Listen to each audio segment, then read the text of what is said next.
I'm an escaped government experiment. Written by Elisha 012. If you're reading this, then it means that I was able to upload my story and I didn't get captured. Or I did get captured and the government didn't find my laptop. I know, fat chance. You're probably wondering what I'm talking about. I'll explain that the best that I can. Several years ago, a man approached me asking if I wanted to participate in an experiment that could enhance my abilities as a human and help the betterment of mankind. At first, I thought he was nuts, but when he told me that I would have free housing and a weekly salary if I were to agree, that's all he had to say to me to get me to say yes. You see, I was homeless due to some extreme student debt, plus bad decisions, and I didn't have any family to help me out. I'm an orphan, by the way. So, the next thing I knew, I was on a plane heading to some experimental facility in the middle of nowhere. I've been at the facility for the past 2 years, up until yesterday, when I escaped. You see, the way the outfit is set up is that the patient/test subject gets to live in their own house and are allowed to leave the grounds with permission from the higher-ups. I specifically am able to leave the grounds without permission at any time I want to, due to my level of experimentation, which happens to be a level 2. If I were level 9, I would never see the light of day. My life at the facility was pretty easy. All I had to do was write down my dreams. The scientists here at the facility are really interested in my dreams for some reason. So all I have done for the past couple of years is write down my dreams and turn them into the scientists.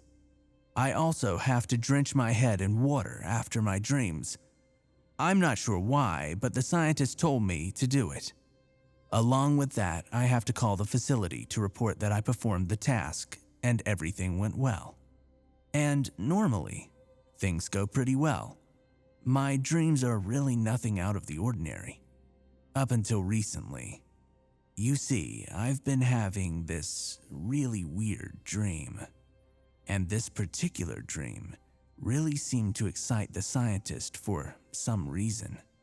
So much so that they called in the director of the experiment to come down from headquarters and check it out. When the director spoke to me, he told me if I ever had the dream again or something like it, to call him immediately.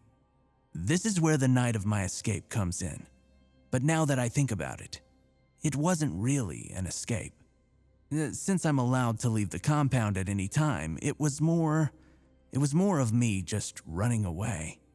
Well, whatever you want to call it, I did it, and I didn't get caught doing it. Well, sort of. I'll try to give the best description of what happened that night, including my dream.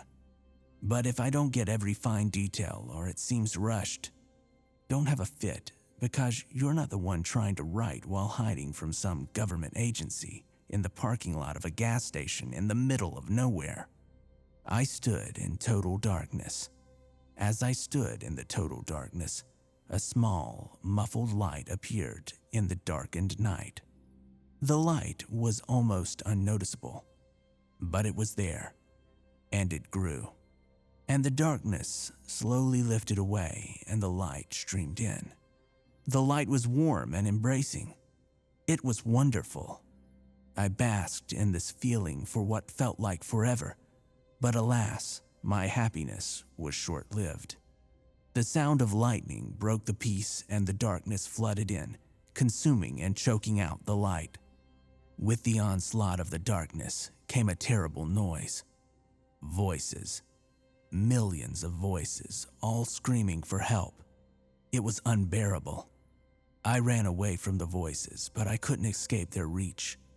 They came upon me like a tidal wave, sweeping me off my feet, throwing me into the mouth of the endless black abyss. I awoke with a jolt. The dream hadn't frightened me as bad as it did the first time, but I didn't really feel like getting out of bed after that. But still, I had a job to do. So, I pulled off the covers and dragged myself out of bed, slowly making my way down the stairs to the kitchen. The floor was hard and cold, the air musty, and the floor was creaking below me as I made my way downstairs. I opened the door to the fridge and was blinded by its light. I groggily rubbed my eyes in a poor attempt to rid myself of my temporary blindness. I then grabbed the plastic pitcher of water from the fridge and proceeded to dump it all over me. Coughing and choking, I dropped the pitcher. It hit the floor and rolled over, water spilling out as it did. I stood there drenched and completely cold in my kitchen. I hate doing this, I thought as I bent over to pick up the pitcher. I threw the pitcher into the sink and headed to the landline phone. I dried off my hands and I dialed the director's number. The phone rang for about a minute and then it was finally picked up, and I was greeted by the raspy voice of the director. What is it, 322? I had the dream again. You did. Wonderful. But before you go back to bed, you're going to need to call this number, 456-233-2780. And tell the operator that Omega is a go. By the way, that's not the real number. Okay, so the number's 456-233-2780, right? Correct. Okay, I'll call that number then. Good. I'll be expecting you tomorrow at 8 a.m. sharp in my temporary office, understand? Yes, sir. Okay. Goodbye, 322. Bye, sir. Oh, and 322. Yeah? Sweet dreams. I hung up the phone and began to put that number in that the director had given me. As I dialed the number, a wave of dizziness hit me. I ignored it, thinking that it was just me being sleepy. I looked at the phone to finish dialing, but to my horror, the phone began to melt away in a swirl of hazy colors, along with everything else. And what I can only guess to be a hallucination flashed before my eyes. It was me dialing the number and saying the words to the operator. Then an explosion destroying the house and the surrounding area. I dropped the phone in shock. My mouth was dry. My legs felt wobbly. I put my hand on the counter to steady myself. What was that? I said to myself weakly. 332 has had a vision, a voice said from seemingly out of nowhere. Who said that? I said, trying to hide the fear in my voice. 332 has had a vision, the voice said again. I turned around to see that the voice had come from my radio. I carefully made my way over to the device that had so unceremoniously spoken. It spoke again, and I was less than a foot away. 332 must escape in the next 20 minutes, or he will be eliminated. Eliminated? But by who? I thought. And, as if the radio had read my mind, it interrupted me. 332 will be eliminated by the facility's security. What? But why? I asked it. 332 is a level 900. I'm a level 900? Does that even exist? 332 has 19 minutes to escape, or he will be eliminated. Okay, what do I need to do to survive? I yelled at the radio. I'm not even sure why I even asked it. I mean, it was a radio for Pete's sake. But I guess I had no one else to turn to at the time. The radio answered. 322 must run from the experimental facility and never come back. He must do so in the next 18 minutes, or he will be eliminated. Well, I guess I'm gonna have to run away then. 332 has 17 minutes to survive, or he will be eliminated. Okay, I'm hurrying, I told the radio. I ran upstairs and I threw on my clothes as quickly as I could. I then stuffed as many clothes as I could into my duffel bag. After that, I raced downstairs, heading for the hallway closet.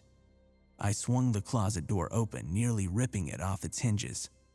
I grabbed my jacket, along with a 9mm pistol and 10 boxes of 9mm ammo. And finally, I grabbed my laptop, wallet, phone, and most importantly, my keys. In about 5 minutes, I was speeding like a bat out of hell off my property in my car. Also, there are 2 things that I forgot to mention. First, Level 1 and Level 2 patients/test subjects are allowed to have cars.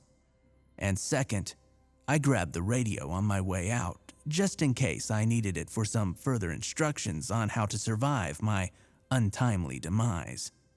As I headed down the dark tree-lined path that led away from the property that I lived on, I wondered if I had made the right decision in running away. I had just left a relatively easy life. The path that I had now chosen meant that that life was now gone. While I drove on thinking, a loud explosion in the distance went off, bringing me out of my pondering. And just as I looked back to see what had caused the explosion, the voice on the radio spoke. 322's house has been destroyed. The remains of the house will be searched for his corpse in the morning. Yeah, I made the right decision, I said to myself nervously. I kept on driving until I saw that I had passed the state line and was entering a new state. I decided that I needed to stop and rest for the night so that I would be able to keep going in the morning. Staying at a hotel or motel would be too risky since there were cameras and people there that might be able to identify me. Once the feds figured out that I wasn't dead and came searching for me. No, I had to find a place like a deserted parking lot or something like that if I didn't want to get caught. As I searched for a hiding place, I realized that there wasn't anything for miles around. I was in the middle of nowhere. My eyelids began to grow heavy. It was getting harder to keep them open. I really needed to stop and rest, or it wouldn't be the feds that were going to kill me. Just as I was about to pull off to the side of the road, I saw a sign for a 24-hour gas station off in the distance. Talk about miracles. I sped off towards the distant sign, and in a bit, the gas station came into view. The best word to describe it was deserted. It looked like no one had used it in months. Surprisingly, the sign that said 24-hour gas station still worked. As dimly lit as it was, most of the windows had been boarded up and there was a sign on the door that said closed. Perfect, I thought. I could park my car behind the gas station and no one passing by would ever know that I was there. I pulled into the gas station and drove around to the back. 4 hours later, I awoke to the sunrise.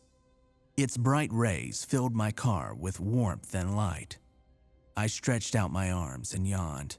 I wanted to go back to sleep, but I couldn't. So I pulled out my laptop and started to write everything that you just read. I know that posting this story online is risky, but sharing what has happened to me has given me some type of closure. I don't understand everything that's going on right now, but sharing this with other people, well, I guess it's kind of good for me somehow. I'll try to keep you guys updated if anything else happens. If I don't, then it means that the government got me. So, until next time, signed, BM.